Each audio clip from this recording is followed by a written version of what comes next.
Alright, ladies and gentlemen, this is a quick video. In case you were wondering, how do you get into a hobby business of buying and selling four-wheelers, ATVs, golf carts, UTVs, go-karts, whatever? You know, outdoor power equipment. How do you get into buying and selling it as a hobby business? You can do it all kinds of different ways. I know people that buy it that runs, drives, and all they do is flip it and make a couple $100 off it. Myself, I'll buy stuff that doesn't run, hasn't run in years, get it running, make a lot of money off of it. It all depends on your level of mechanical aptitude, the area you live in. Like I live in a subdivision of New Orleans, there's hundreds of these things all around here. And I don't have to go far to go to rural areas to where I might find stuff cheaper than I would in a city. Your prices reflect the area you live in. I might be able to go up to Mississippi and buy a piece of equipment like, say, a four-wheeler or a UTV real cheap, because there's not that many people out there looking for them, so the price is going to be low. You're looking at simple capitalism. The price is low if there's no buyers and there's a high supply. The price is high if there's a low supply and a high amount of buyers. It's your, basic capitalism. So say I could go to Mississippi and buy a used four-wheeler that runs, drives, nothing wrong with it, for $1,500. Just bringing it back to New Orleans, I can sell it for probably another $800 to $1,000 more, just because of the area. Same thing goes with buying and selling used, broken down equipment. That Rhino, I traded for a golf cart that I picked up, got it running again. I probably had $800 into the golf cart. I traded it for a Rhino. I put a carburetor in it. Now I have a $3,500 piece of equipment right there I could sell today. I have the roof for it outside.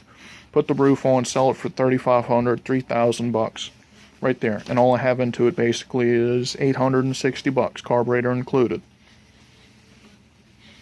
It depends on the area you live in. It depends on your mechanical aptitude. Like right now, I could go pick a golf cart up. Four-wheeler up. They have a Honda Rancher. It's a Honda Rancher 350, electric shift, four-wheel drive. It needs the engine rebuilt. It smokes, it runs, it drives, it just smokes. I have a video series on rebuilding a $40 four-wheeler where I rebuilt the engine on a Honda Rancher just like it. Now that one I think was manual transmission, but there's no difference on the top end. You swap out the top of the motor, it costs you about $180 for parts, 70 something bucks to bring it to a machine shop and have them hone the cylinder out. Put it all back together, clean it up real nice, put fresh oil in it, make sure it runs good. And then you can triple your money off of this thing. Say you bought it for $400, put $200 into it, you have $600 into it. You can sell the thing for probably right about $1,800, $2,000, depending on the tires. If you have good tires on it, people will spend the money on it. If you have Maypops like this, they're gonna not so much.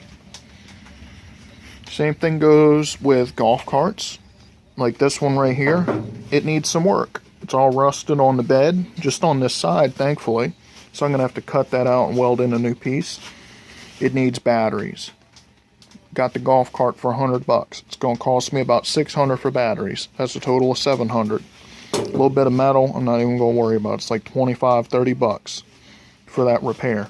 So I would be into it for about $630. These things start selling at $1,500 for a working electric golf cart. This one's heavy duty, so it might sell for a little bit more. This golf cart I picked up for $600. It ran when I picked it up. Now it's been sitting for a while because I've been doing a bunch of different work to it. I put new tires on it because it had the stocks and they were flat. Spent $200 on a set of these tires. They're a little bit bigger. They're more appealing to people. It needs a battery. That's, probably about $100. I put a new starter generator on it. Cost me $65. And I've redone all the wiring. Wiring at Home Depot was like $25. And then I made my own connectors out of a piece of copper pipe. I might have, $700 to $800 into this thing when I'm done. Now this is the full size big golf cart, industrial version. I could probably sell this for $2,700, triple my money. So it depends on your ability. Another thing, you can get into the business of doing lawnmower repairs or doing work on lawnmowers, flipping them, whatever. In the springtime, everyone throws lawnmowers out for the rubbish because almost no one winterizes stuff. People don't care nowadays, or they're just too lazy to do so. I'll ride around. I'll go pick up 3-4 lawnmowers in a weekend. All I need is the carburetor cleaned. Literally. $5 for a can of this. Take you 15 minutes if you know what you're doing. Pull the carburetor off, clean it out, rebuild it, throw it back on there. Lawnmower runs like new. Sell it for $100. Right there, for $5 in 15 minutes, you earned $100. Now, lawnmowers sell different prices. You get a nice one with self-propel and all that. You can sell it for more. You get a simple push mower, you might only get $20 for it, but that's 20 more than you had. Last thing you need to worry about, or last two things you need to worry about. One, being transportation. What kind of vehicle do you have? How will you be able to transport these things? You don't have to have a pickup truck to be able to do this kind of work. You don't need to have some kind of a flatbed. You can have a mid-sized car. U-Haul sells trailer hitches for just about any vehicle on the road. You could have a minivan, for instance. Minivan would work nice. You lay the seats down, put a tarp in the back, you go pick up a lawnmower or two. Or you can go to Home Depot, buy a 4x8 trailer, and tow behind you with a little small trailer hitch. You know, something, 1,000 pounds or less. Your car's going to pull it just fine. You may have to practice learning how to back up, but there's a video for that. There's a video for everything nowadays. You don't know how to do it, search it on Google. You'll find out how to do it 3 different ways. Last thing you need to worry about is safety. I don't mean safety as in the shop, you need to be careful. Granted, you're dealing with combustible fuels, high voltage in the case of a golf cart, that kind of thing. The people you're dealing with on a daily basis, buying or selling. Depending on where you live, for instance, you may know the people you're selling things to or buying them from. Or in the case of living in a city like I do, I have yet to find other than one person that I have met. And I've been doing this for 3 years, probably a few hundred people I've met. Some of them I still talk to. Some of them still give me updates. Hey, this thing's still running great. You did a good job. Or, hey, I broke this. Do you know what I need to do to fix it? Now, you also, with the people you're meeting, you need to get a little history on them. You might just get a phone number off of Craigslist, call them, and say they give you their address. Hey, come by, come check it out. Throw the address in Google Earth. Check it out. Look at the house. Does it look like, sketchy looking? Do you look like you're dealing with a crack dealer? Or does it look like you're dealing with somebody, hey, this is a family person, they live in a nice neighborhood, they're not going to give me any problem. If you do it on, say, they have all these free sell, like garage sale services now, like OfferUp, Let Go, you have your Facebook Marketplace. A lot of these, they have a profile. Facebook I like the most because I can go and look at the person's profile. I can say, hey, this person's this, they post this on their Facebook. Maybe they have, gang relations. You look at the page and they're full of guns with groups of people doing nefarious things. You may look at it and they have one picture posted. They just made this page and it's kind of like, kind of sketchy looking.